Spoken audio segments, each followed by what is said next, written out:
te acabó el camino, tienes que escuchar lo que viene más adelante. ¿Piensas tú que ya no cuentas con alguna posibilidad? Tienes que escuchar lo que viene más adelante. Mientras tanto, permítenos darte una cordial bienvenida el día de hoy a celebrar juntos este servicio que queremos tener para el Señor. Es una bendición contar con tu sintonía, especialmente en este último domingo de septiembre, último domingo en el cual también durante esta semana hemos, según lo señala el calendario, darle la bienvenida al otoño 2020 acá en Estados Unidos. Sí, ya vamos a empezar a ver esos colores hermosos en los árboles, ese cambio de color en la naturaleza, ese cambio de estación, de temporada. Y bueno, lo lindo es que podemos ir en cualquier temporada del año también caminando por donde el Señor quiere que nosotros andemos. Y le damos la cordial bienvenida para precisamente caminar a la luz de su palabra en lo que Él nos quiera indicar para todos nosotros.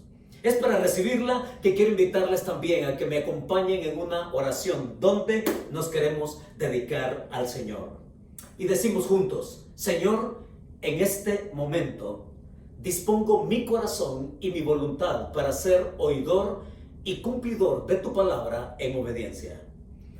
Guíame con tu Espíritu Santo para ser transformado a la imagen de tu Hijo. Que así sea. Fueron 11 las personas que murieron ese día y muchos más resultaron gravemente heridos y llevados de emergencia a hospitales cercanos. Estoy hablando del accidente ocurrido acá en Los Ángeles en el Metro Link. Pero en los movimientos de rescate hubo algo que dejó una impresión imborrable en el sargento Rosario del Cuerpo de Bomberos de Los Ángeles. Horas después que comenzaran los rescates, las esperanzas de encontrar a otros sobrevivientes poco a poco se iba disminuyendo. Fue entonces cuando un pasajero indicó que había otro hombre atrapado entre los hierros retorcidos.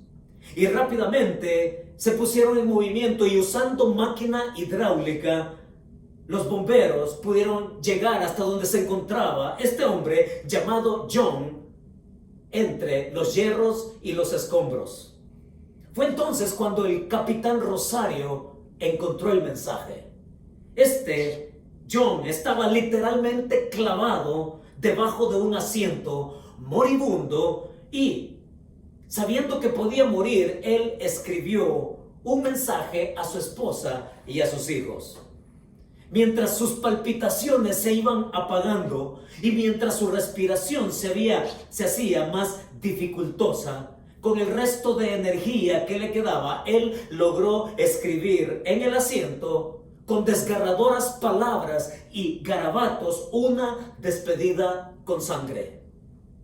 Y él escribió esto: Ay, corazón, my kids. Yo amo a mis hijos.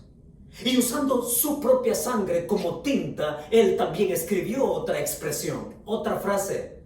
Y él escribió: Ay, corazón, Leslie. Yo amo a mi esposa.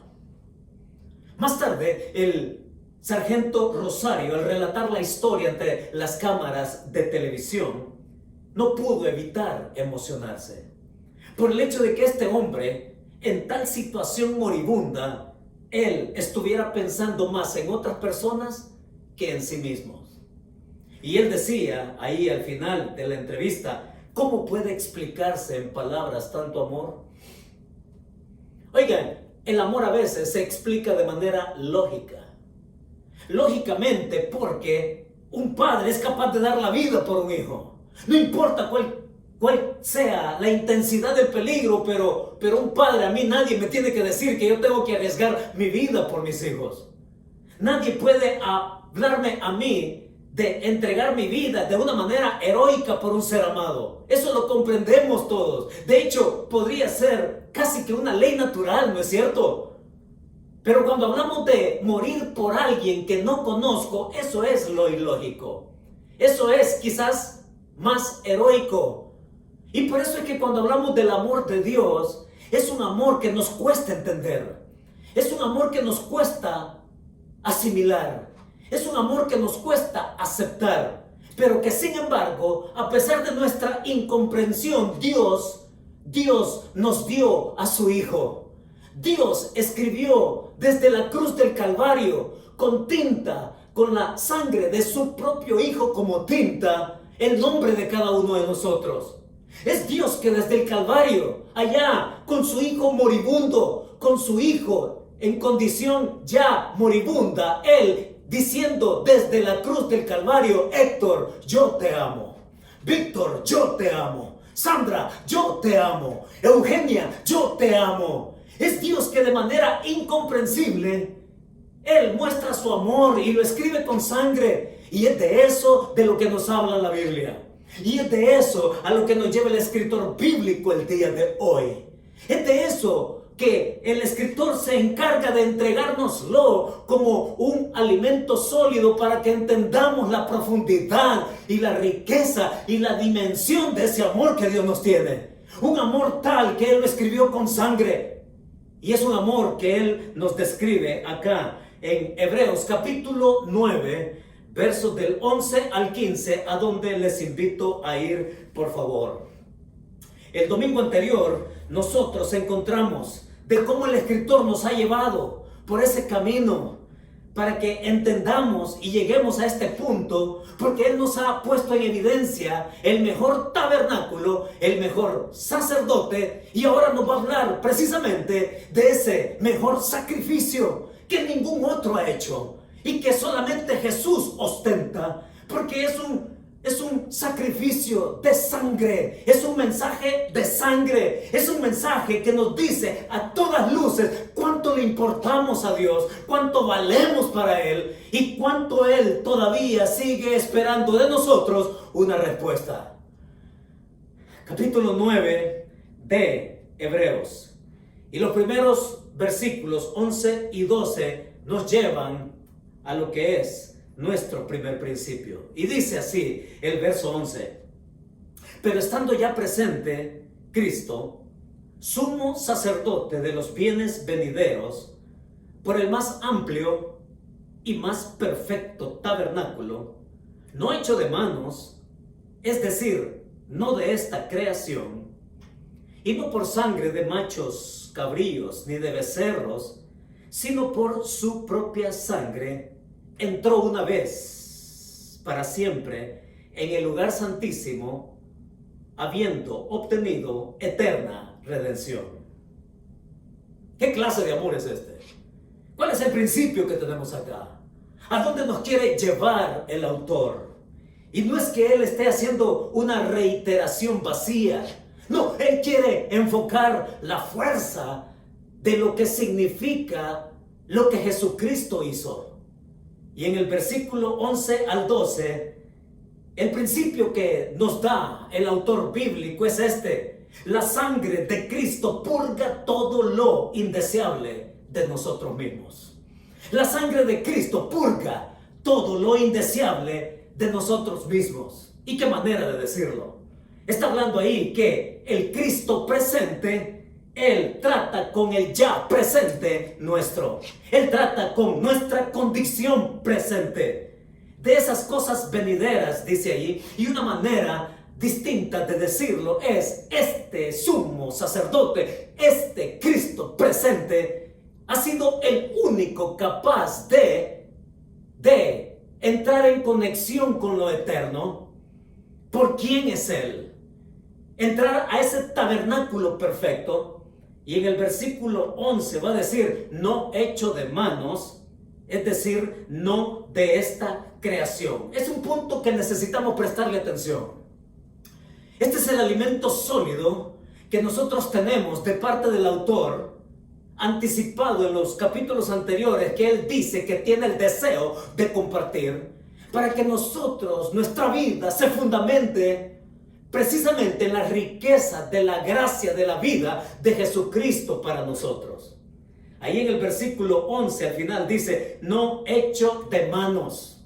Y es una evidencia escrituraria donde el autor se refiere a Cristo como el eterno, a Cristo como el ser no creado. Es el Cristo que de pronto se nos presenta en toda la escritura como engendrado, sí, milagrosamente en la Virgen María, como lo comentan otros pasajes. Es el Espíritu Santo que engendra en María. El acto milagroso de la concepción. Ese Hijo de Dios eterno, con un tejido distinto, porque no iba a ser su nacimiento, su concepción natural como la que nosotros experimentamos como seres humanos. Fue una concepción milagrosa por el Espíritu Santo, porque Él procedía de un orden distinto de existencia. Es Jesús el eterno, el que siempre ha existido, el que Él le suma a su eternidad, le suma humanidad. Y es por eso que Jesús se convierte en el hombre diferente, en el hombre perfecto, en el hombre que nosotros podemos tener como nuestro recurso y como nuestro camino para confiarle en nuestra vida. De hecho, cuando nosotros vemos en Juan capítulo 2, cuando vemos allá en Juan capítulo 2, el libro de Juan que se caracteriza por señales. Y ahí en el capítulo se habla que después de que Jesús hizo la primera señal de convertir el agua en vino allá en Caná de Galilea, posteriormente Juan sigue escribiendo y dice que Jesús pasa a Capernaum y después de Capernaum Él va allá a Jerusalén. Y estando en Jerusalén es Juan el que describe el contexto y dice allá que estaba cerca la fiesta de la Pascua y que Jesús se encuentra allá en el templo de Jerusalén. Y estando ahí, llegando al templo de Jerusalén, Él observó que el templo, que suponía la espiritualidad que cada persona debería de tener, que el pueblo debería tener, aquel templo se había convertido en un mercado. Unos vendiendo, otros comprando, haciendo cualquier clase de transacciones. Y es Jesús que reacciona ante eso. Y Él empieza a tirar las ventas, a tirar las mesas. Y los discípulos ven aquello e interpretan y les queda claro por qué Jesús actúa de esa manera. Y es Jesús, dice allá Juan, que los discípulos entendieron cuando el profeta dice, el celo de tu casa me consume. Y ante esa ocasión, los líderes espirituales también reaccionan.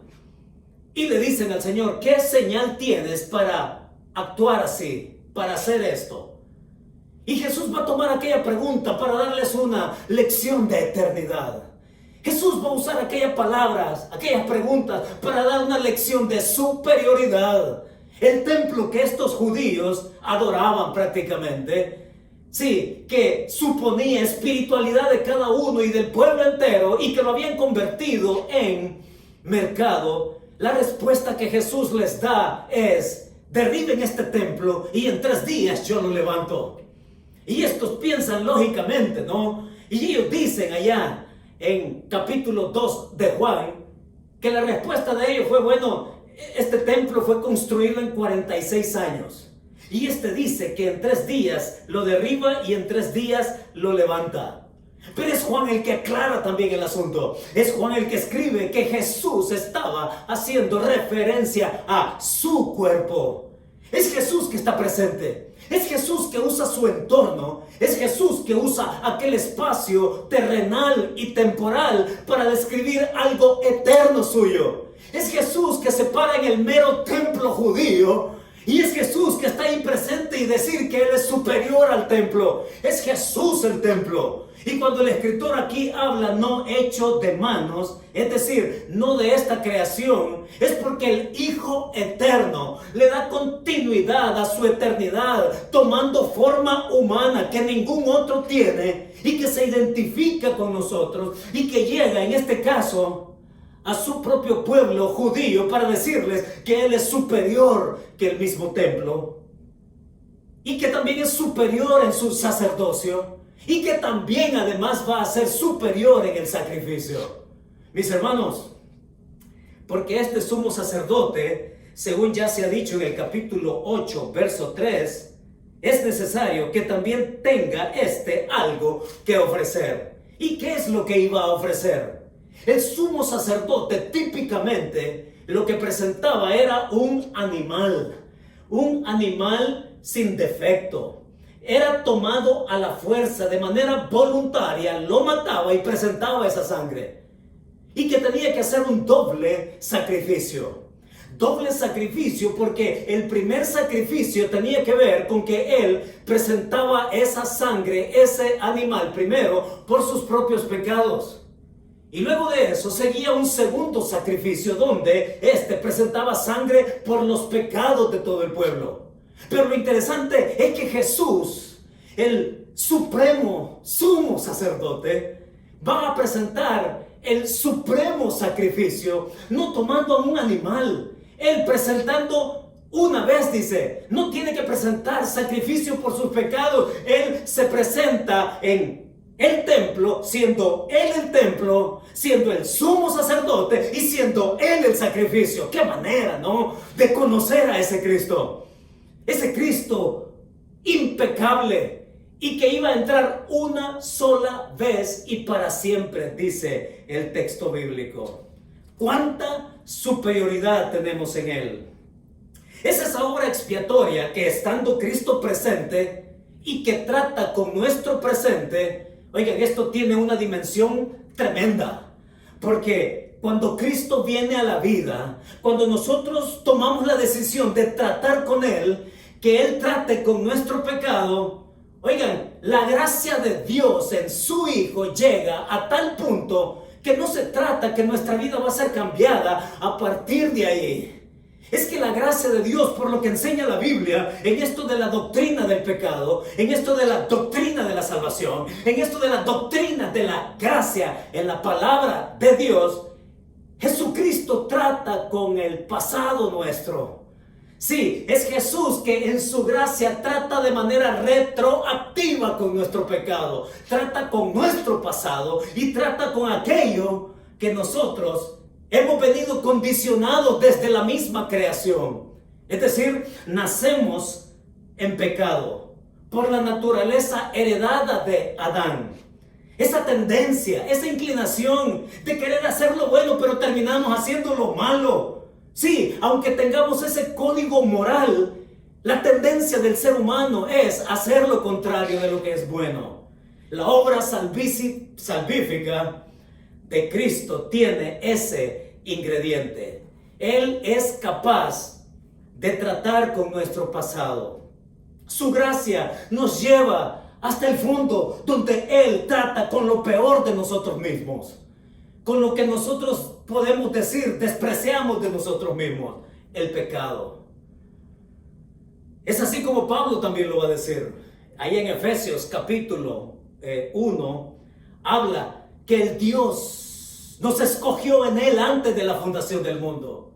Que el Hijo, dice, nos redimió. Y que el Espíritu Santo nos selló. Y lo que encontramos en la obra de gracia de Jesucristo es una obra trinitaria. Es una salvación en conjunto que tanto el Padre, el Hijo y el Espíritu Santo nos otorga. Cuando nosotros, atraídos por su gracia y respondemos a su gracia, entonces podemos obtener el perdón, obtener la salvación por la fe en Él. Es así también como Pedro lo va a decir. Allá Pedro, en la primera carta, capítulo 1, dice que el Padre nos hizo renacer para una esperanza viva. Va a hablar de Cristo que se entregó y que también al tercer día se levantó, la resurrección con victoria.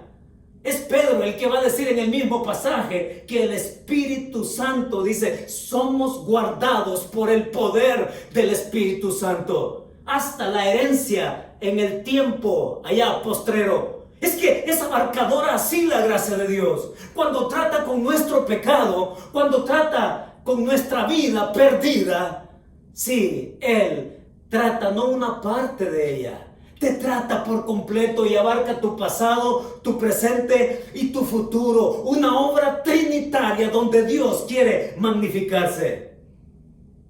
Pero mucha gente vive así,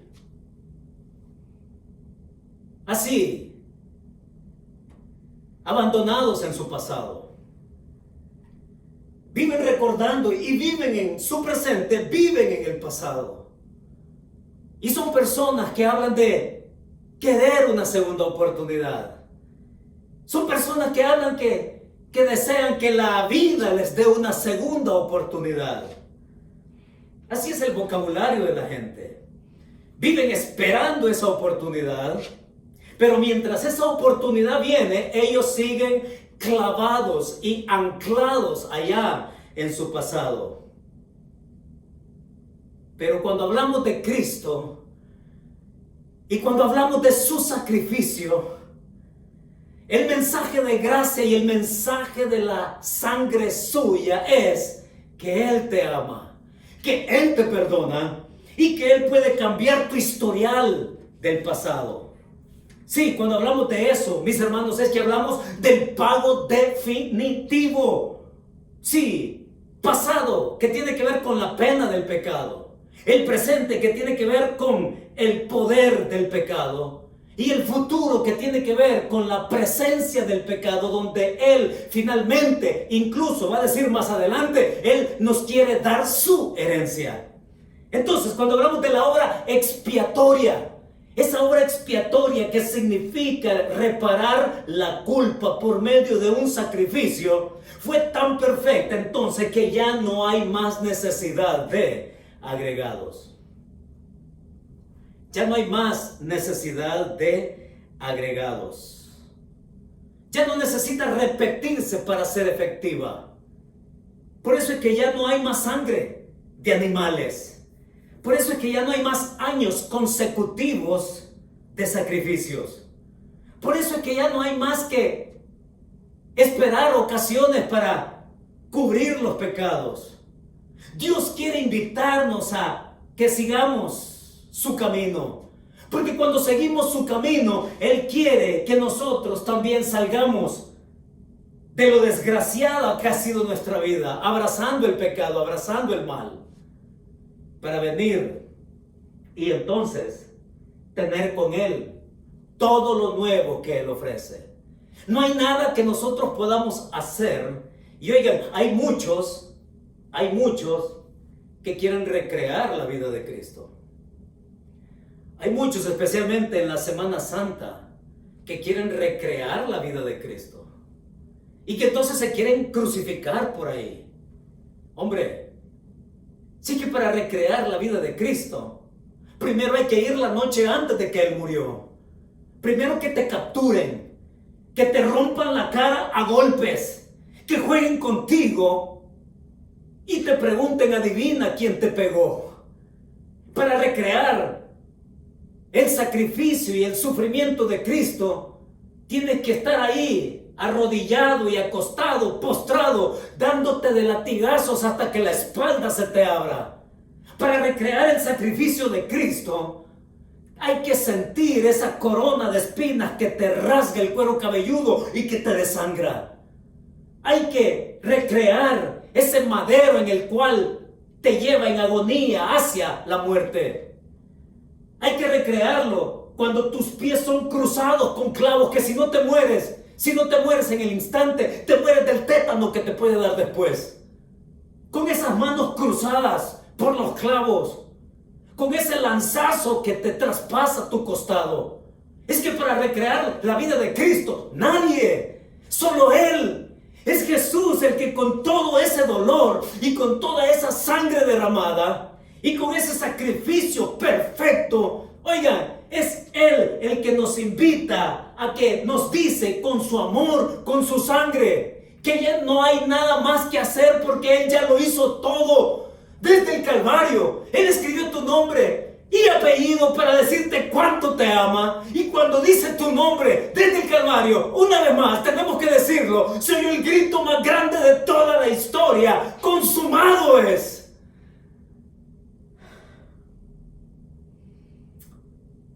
Por eso es que lo único admisible para la salvación, léeme bien mis labios, por favor. Lo único admisible para la salvación de nuestra parte es: Señor, soy pecador, perdóname. No tienes que hacer nada, porque Él ya lo hizo todo. Y si Él ya lo hizo todo y te lo ofrece de esa manera, en su gracia, hombre, yo digo y pregunto, ¿qué tienes que perder? ¿Cuál es tu miedo de acercarte, de comprobar lo que Él dijo? Yo soy el camino, la verdad y la vida. De tu distancia, de tu pecado, tú puedes venir a mí, y a través mío tú puedes venir y estar cerca de mi Padre. Se llama salvación, se llama perdón. Y eso es lo que nos dice el pasaje en estos primeros versículos 11 y 12. La sangre de Cristo, su sacrificio perfecto, purga todo lo indeseable de nosotros.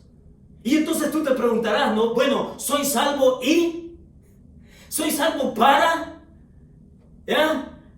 Y eso es lo que nos va a decir el verso 13 y 14. Así es que sigue con tu Biblia en mano, por favor. Y dice el verso 13: porque si la sangre de los toros y de los machos cabríos y de las cenizas de la becerra rociada a los inmundos santifican para la purificación de la carne, cuánto más la sangre de Cristo, el cual mediante el Espíritu eterno se ofreció a sí mismo sin mancha a Dios, limpiará vuestras conciencias de obras muertas para que sirváis al Dios vivo.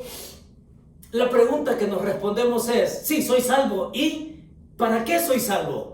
El versículo 13 y el versículo 14 nos va a decir que la obra de Cristo, la obra expiatoria de Cristo es tan completa, es tan perfecta, porque nos hace partícipes de su propósito.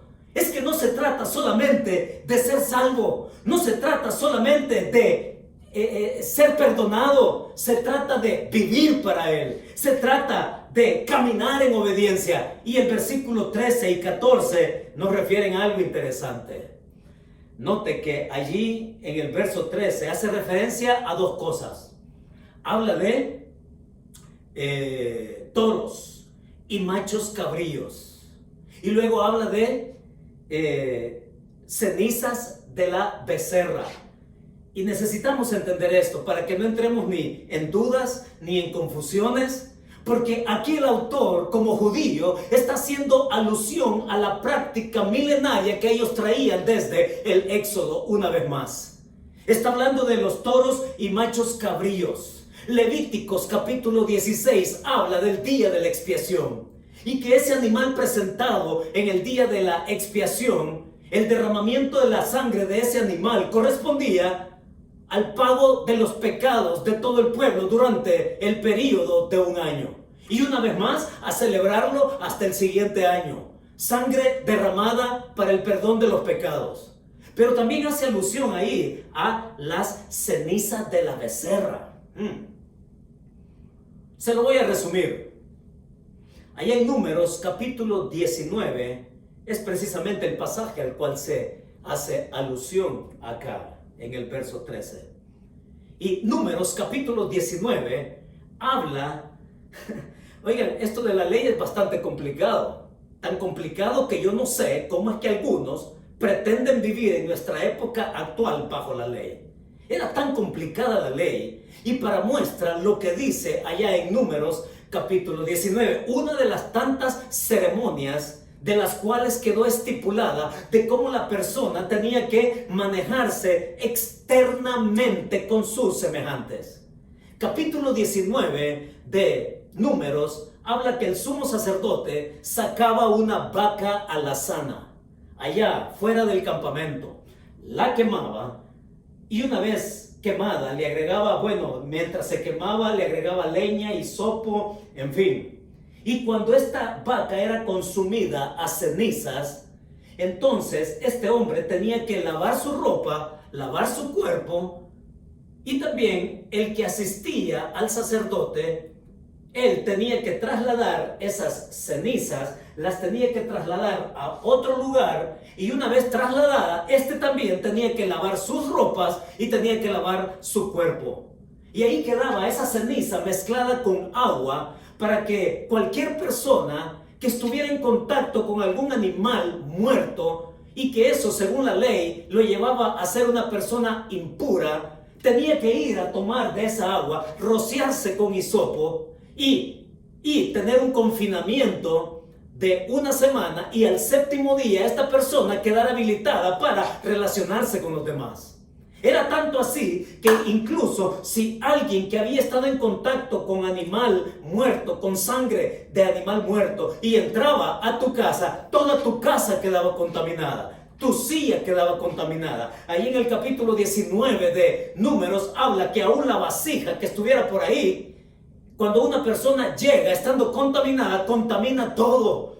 Y es la persona que tiene que decir que está contaminada y tiene que enclaustrarse para que pasen esos días, una vez se ha rociado con esa agua y ceniza de la becerra, y entonces quedar habilitado para vivir una vida normal. Miren, déjenme ilustrárselo de una manera más moderna para que comprendamos cómo es la cosa.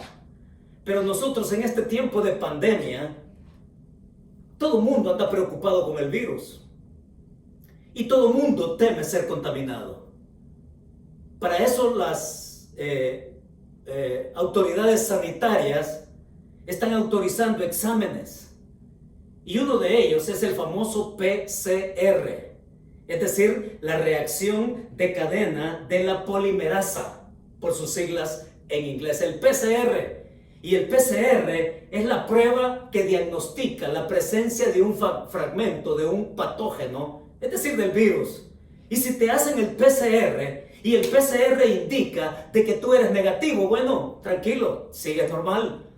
Pero si el PCR indica que tú eres positivo, ustedes saben, y yo sé, todos sabemos, que si yo salgo positivo con el coronavirus, lo que sigue es encerrarme, ¿ya? Encerrarme hasta pasar, que transcurra el tiempo de la ingesta del virus.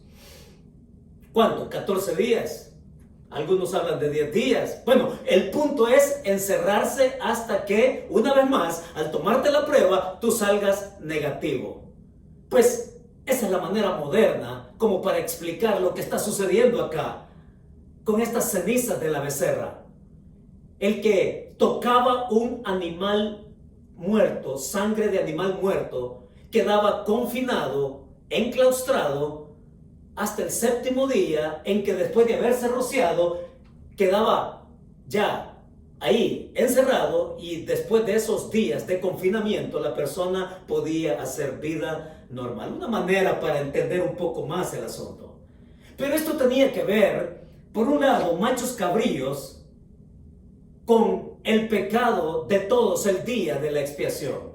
Y esto de la ceniza de la becerra tenía que ver con un ceremonial externo para que yo pudiera vivir una vida normal de relación con los demás.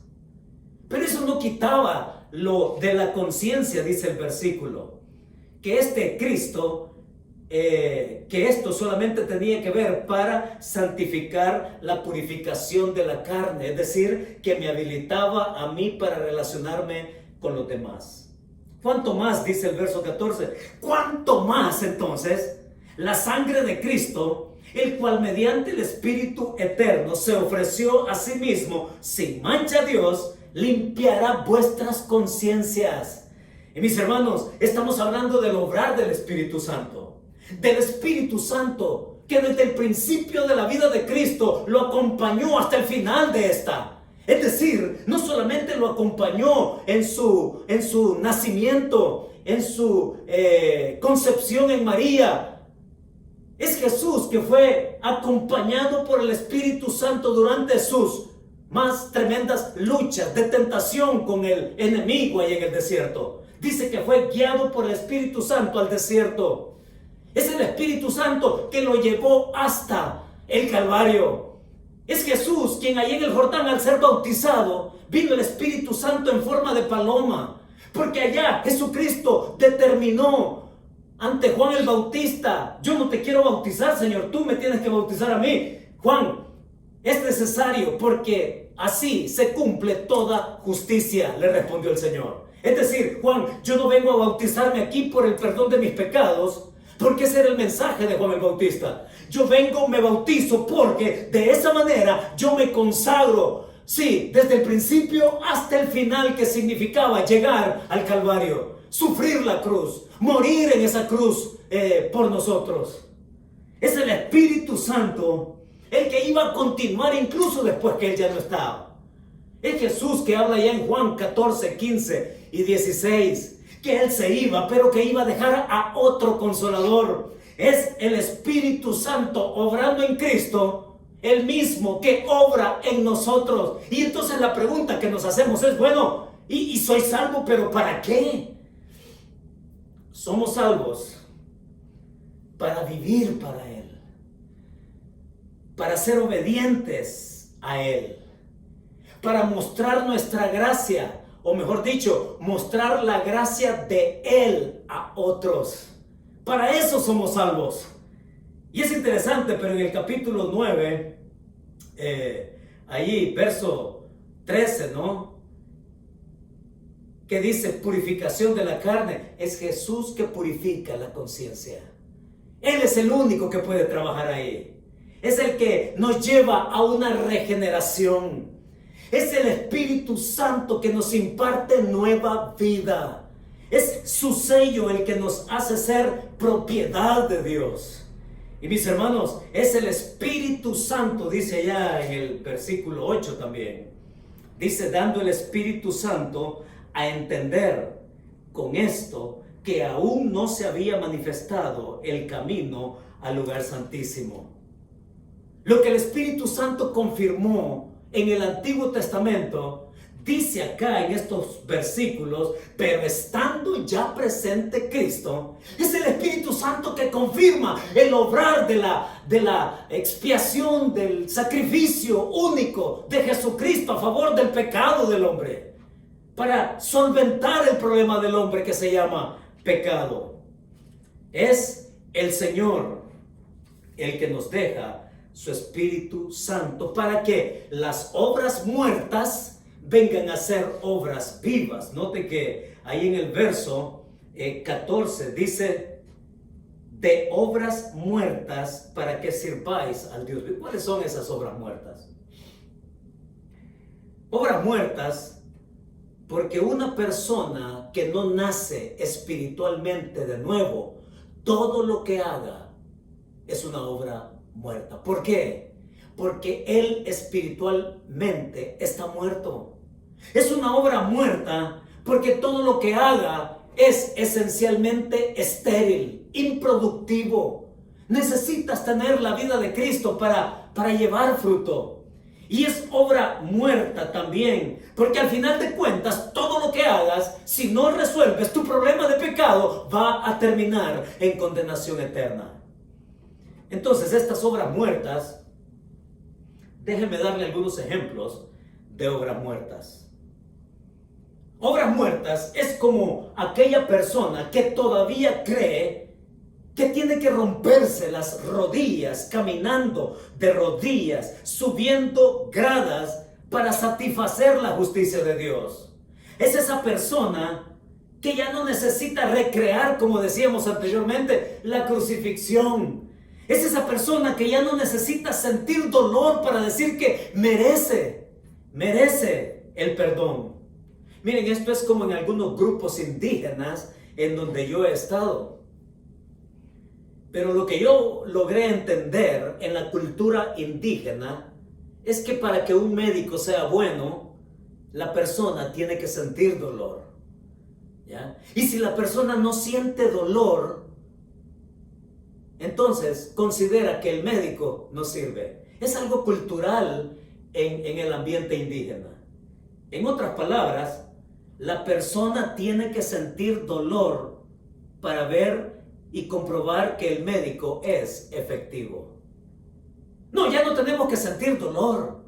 Entre más dolor siento y me latigo mi cuerpo, mi espalda, me rompo la espalda o cualquier otro sacrificio que haga, no, ya no necesito de todo eso para merecer el perdón.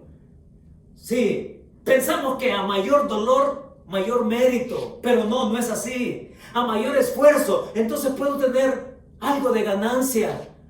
Si me esfuerzo, entonces lo puedo lograr. Entre más castigo me inflijo, entonces más gracia puedo obtener de Dios. Y una vez más, Dios te dice, ya no tienes que hacer nada. Ya lo hice todo en mi Hijo, en la cruz por tus pecados. La sangre preciosa suya se ha derramado para tener una espiritualidad nueva, una vida nueva y una vida transformada. Pero eso tiene que ver con sacrificios de una vida también rendida al Señor. El apóstol Pablo nos dice, capítulo 12 de Romanos, ¿no? Os ruego por las misericordias de Dios que presentéis vuestros cuerpos en sacrificio vivo, santo, agradable a Dios. Que ese es vuestro culto racional, dice. Somos salvos para vivir con Él y para Él. Somos salvos para caminar con Cristo. Somos salvos para evitar destruirnos, para evitar autodestruirnos y que podamos ser y cumplir con el propósito que Él tiene. Ese es el secreto de ser salvos. Esa es la bendición de ser salvos. Somos salvos porque Él me incluye en el propósito de que yo tenga una vida con fruto abundante, con propósito suyo, a través de su sangre preciosa. Entonces, ¿cómo podemos ilustrar esto? Porque el versículo 15 va a cerrar y dice así: así que, por eso es mejor, mediador de un nuevo pacto, para que interviniendo muerte, o sea, sangre, sacrificio, para la remisión de las transgresiones que había bajo el primer pacto, los llamados reciban la promesa de la herencia eterna. No solamente se trata de ser salvo, se trata de vivir con el propósito de una vida que le honre. Y al vivir honrándole, incluso Él tiene algo esperando que dar para nosotros. Él quiere recompensar, Él quiere dar dones, Él quiere dar galardones por la vida obediente que podemos llevar en Él. Y todo parte de su sacrificio. Y todo parte de su sangre.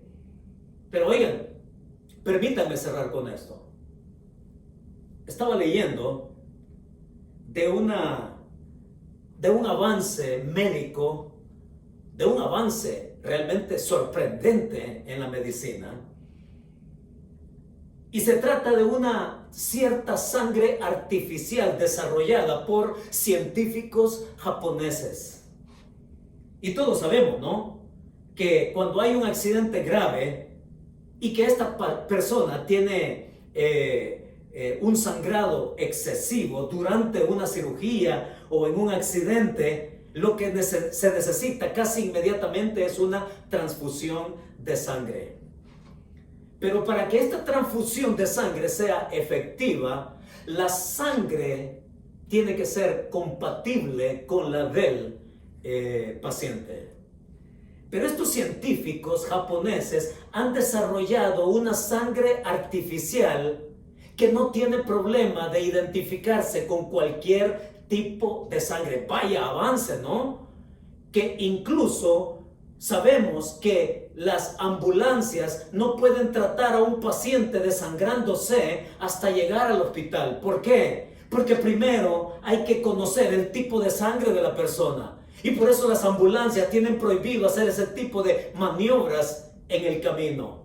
Pues con esta sangre artificial propone no solamente que un paciente sea tratado durante es conducido allá al hospital para ser tratado. Es que una sangre artificial, dicen ellos, provee no solamente mejores posibilidades de que la persona se salve. Por no ser así, dice, o de no ser así, la persona tiene posibilidades muy pobres. Y este científico llamado Manuba Kinoshita dijo esto: la sangre artificial será capaz de salvar las vidas de personas que de otra manera no podrían ser salvas.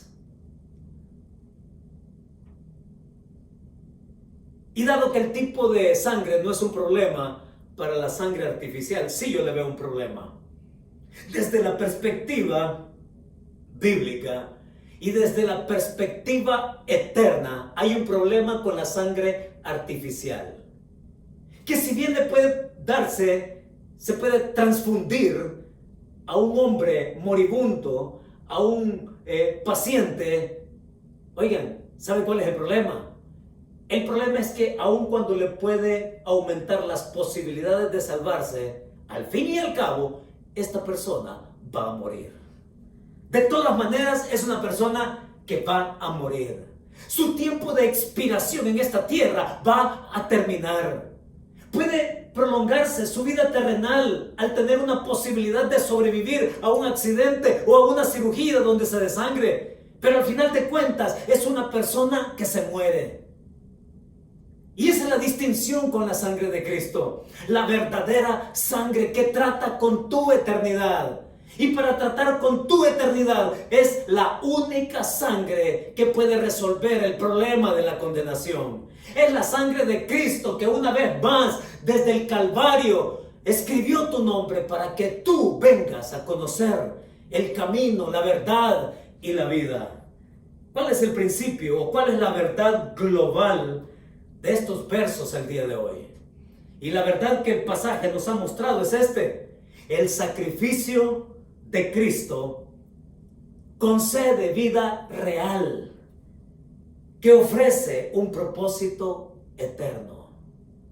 La sangre de Cristo, el sacrificio de Cristo, concede vida real y también ofrece un propósito que es eterno. Si nunca has recibido a Cristo, ven al camino que Él te abre. Si se acabó tu camino, Él es el camino. Si se acabaron tus opciones, Él te da vida real por el sacrificio que Él hizo por ti. Oremos. Señor, muchas gracias por este pasaje hermoso de la grandeza de tu Hijo, donde una vez más, Señor, tú nos muestras la grandeza de su sacrificio único, donde tú una vez más nos muestras que Él es el camino, Él es la verdad, Él es la vida. Y oro que eso, Señor, nos anime a perseverar, no a retornar las cosas antiguas, vanas, inútiles, estériles, sino para avanzar como hijos tuyos en todo lo que todavía tú tienes, Señor, para nosotros. Oramos para que tu Espíritu Santo nos anime en tiempos de crisis. Que nos anime, Señor, para tener nuestro corazón y nuestra mirada puestas en el autor y consumador de la fe. Muchas gracias, Señor. Y para aquellos que aún todavía se mantienen a la distancia, que puedan venir a darse cuenta que tu amor, tú lo escribiste, Señor, lo describiste con sangre. Que tu amor, tú, Señor, lo mostraste escribiendo sus nombres con sangre. Pero que también ellos tengan, Señor, la disposición de acercarse y de recibirte para el perdón de sus pecados. Muchas gracias, Señor. Gracias por hacernos avanzar hasta donde tú estás, Señor. Por darnos la senda estrecha, el camino angosto de tu Hijo para llegar a ti. Muchas gracias. En Cristo Jesús. Amén y amén. Que Dios nos bendiga.